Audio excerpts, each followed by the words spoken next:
પોતાના સ્વાભિમાન માટે, પોતાના સ્વમાન માટે જ્યારે આ લડાઈ લડી રહ્યો છે, ત્યારે આ ક્ષત્રિય સમાજનું અપમાન આજથી 40 દિવસ પહેલા 23 તારીખ એ શહીદ દિવસની રાતે 9:30 વાગે પરસોત્તમભાઈ રૂપાલા, જે રાજકોટના લોકસભાના ઉમેદવાર ભારતીય જનતા પાર્ટીના, તેમને જે વાણી વિલાસ કર્યો, જેમને એ બફાટ કર્યો, અને એ વાણી વિલાસમાં એમને એવા શબ્દોનું ઉચ્ચારણ કર્યું કે એક સમાજને સારો દેખાડવા બીજા સમાજને જ્યારે નીચે દેખાડ્યો, ત્યારે એના શબ્દો હતા કે મહારાજાઓ ચૂકી ગયા, મહારાજાઓએ અંગ્રેજો સાથે રોટી બેટીના વ્યવહાર કર્યા, અને આ સમાજ ક્યારેય ઝૂક્યો જ નહીં. એટલે જેને તુલનાત્મક જ્યારે વાત કરી, એમાં જેને ક્ષત્રિય સમાજનું જે અપમાન કર્યું તે આપણે બધા જાણીએ છીએ. અને આ ક્ષત્રિય સમાજનું જે અપમાન થયું તેમાં હું અહીંયા સ્પષ્ટતા કરવા માંગુ છું કે ફક્ત એવું નથી કે ક્ષત્રિય સમાજના જ મહારાજાઓ કે રજવાડાઓ હતા. આ ભારત વર્ષમાં 562 દેશી રજવાડા હતા. કાશ્મીરનું જયસિંહથી લઈ કન્યાકુમારી પાસે આવેલું ત્રાવણકોર, એમાં 562 દેશી રજવાડાઓમાં સૌથી વધારે દેશી રજવાડા ગુજરાતમાં હતા, 366. અને જોવા જઈએ તો એમાં આવજો અમારા કાઠિયાવાડમાં તો તમને દેખાડીશું કે પાટીદાર રાજાઓ પણ હતા, મુસ્લિમ રાજાઓ પણ હતા. આવજો આ સાઈડ તો કહેશું કે બ્રાહ્મણ રાજાઓ પણ હતા. અમારા ઉત્તર ગુજરાતમાં તો જાગીરદાર સમાજનું પણ રજવાડું હતું, ક્ષત્રિય ઠાકોરનું પણ રજવાડું હતું. એમાં ના જ નથી. એટલે જે અપમાન થયું છે એ અપમાન એ નારીનું થયું છે. યાદ રાખજો, ક્ષત્રિય સમાજ તો ફક્ત ને ફક્ત આ જે અસ્મિતા આંદોલન છે એની આગેવાની લે છે. ક્ષત્રિય સમાજ એ ખાલી આની આગેવાની લે છે. જે અપમાન કર્યું છે એ અપમાન કરનારા એ દુશાસનોને, જે રાજકોટની સીટ ઉપરના જે પરસોત્તમભાઈ છે એ યાદ રાખે કે આ ક્ષત્રિય સમાજની અસ્મિતાનું અપમાન થયું છે તો ભોગવવાનો વારો તમારો પણ આવશે, આવશે ને આવશે જ. કેમ કે દુશાસને જયારે ચીરહરણ કર્યું ત્યારે ત્યાં બેઠેલા ગંગાપુત્ર ભીષ્મ હતા, ત્યાં બેઠેલા ગુરુ દ્રોણ હતા, ત્યાં બેઠેલા ગુરુ કૃપાચાર્ય હતા. એ પણ મુખદર્શક બનીને જોતા હતા, જેમ ભારતીય જનતા પાર્ટીના અત્યારના 156 ધારાસભ્યો જોવે છે એમ. એટલે ગંગાપુત્ર ભીષ્મ પાસે તો ઈચ્છા મૃત્યુનું વરદાન હતું. છતાંય આ મહાભારતના યુદ્ધમાં આપણે બધા જ જાણીએ છીએ કે ભોગવવાનો વારો ગંગાપુત્ર ભીષ્મનો પણ આવ્યો હતો.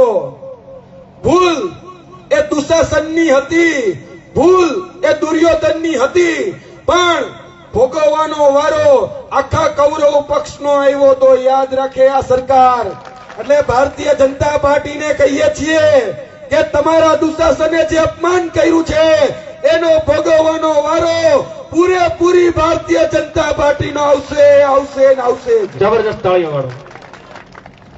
આ ક્ષત્રિય સમાજ છે, સ્વાભિમાની સમાજ છે. એને ક્યારેય કશું માંગ્યું નથી. ભારતીય જનતા પાર્ટીએ ક્યારેય ક્ષત્રિય સમાજને જો ટિકિટ નથી આપી તો એમ નથી કીધું કે તમે ક્ષત્રિય સમાજને ટિકિટ આપો. અમે ઈચ્છતા હતા, જે રીતે હમણાં આગળના વક્તાએ જે વાત કરી કે ભાઈ તમે પાટીદારના ગમે એ બેન દીકરીઓને ટિકિટ આપો, અમે જીતાડી દઈશું. પણ જે અહમમાં અને જે ઘમંડમાં ભારતીય જનતા પાર્ટીએ પરસોત્તમભાઈ રૂપાલાની ટિકિટ ન બદલી. અને આપણે જાણીએ છીએ કે ગતરોજ આપણા ગુજરાતના પનવતા પુત્ર આદરણીય નરેન્દ્ર મોદી સાહેબ એ ગુજરાતની ધરા ઉપર આવ્યા અને ગઈકાલે જામનગરની ધરા ઉપર હતા. જામનગરની ધરા ઉપરથી એ જામનગરના રાજવી વંશ શત્રુશૈલ્યસિંહને મળ્યા. ત્યાં એમને પાઘડી પહેરી, જામ સાહેબે પાઘડી પહેરાવી અને એ જ પાઘડી પહેરી એ પ્રવચન આપવા ગયા. ત્યારબાદ તેને ભૂચર મોરીના યુદ્ધને યાદ કર્યું. ત્યારે ઈ બોયલા ન ફરે. આ ખમીરવંતીની ધરા ઉપર જ્યારે આવું છું ત્યારે હું ગાંધીનગર હોય, છેલ્લા 12 વર્ષથી ગાંધીનગર છું અને ગાંધીનગરમાં બનાસકાંઠાનો યુવાન તૈયારી ન કરતો હોય મેં જોયું છે સૌથી વધારે મહેનત છે. ઓલા ડાયરેક્ટ નોકરી લઈ લઈને વાતની વાત નથી. મહેનતમાંથી પોલીસની તૈયારી કરતો હોય, કોન્સ્ટેબલની તૈયારી કરતો હોય,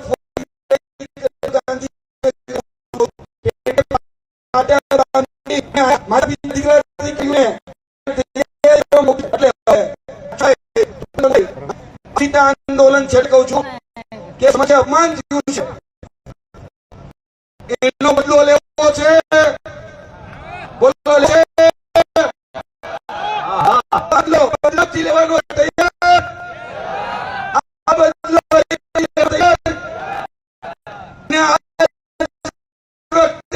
પંચાનો દેખાડો છે, દેખાડશો ને બાબુ? હા થાય બધો દેવો છે દેશો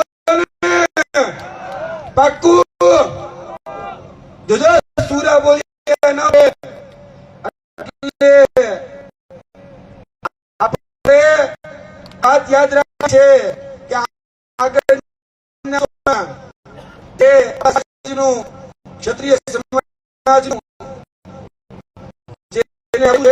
એ અપમાનમાં લડત 19 તારીખ સુધી આપી. 19 સુધી કે તમે ઉમેદવાર બદલી નાખો, મેં પરિણામ બદલી નાખીશું.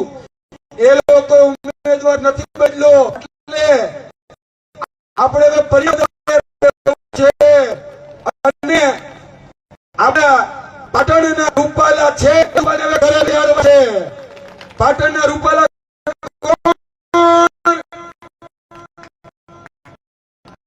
આપણે બધા જાણીએ છીએ.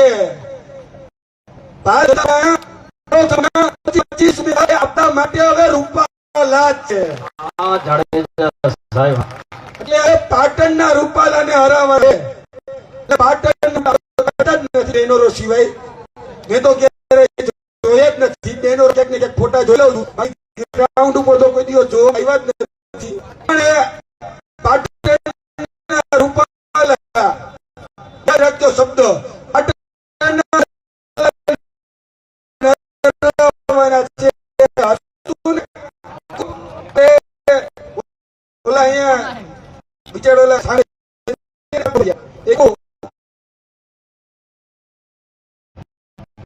અમારે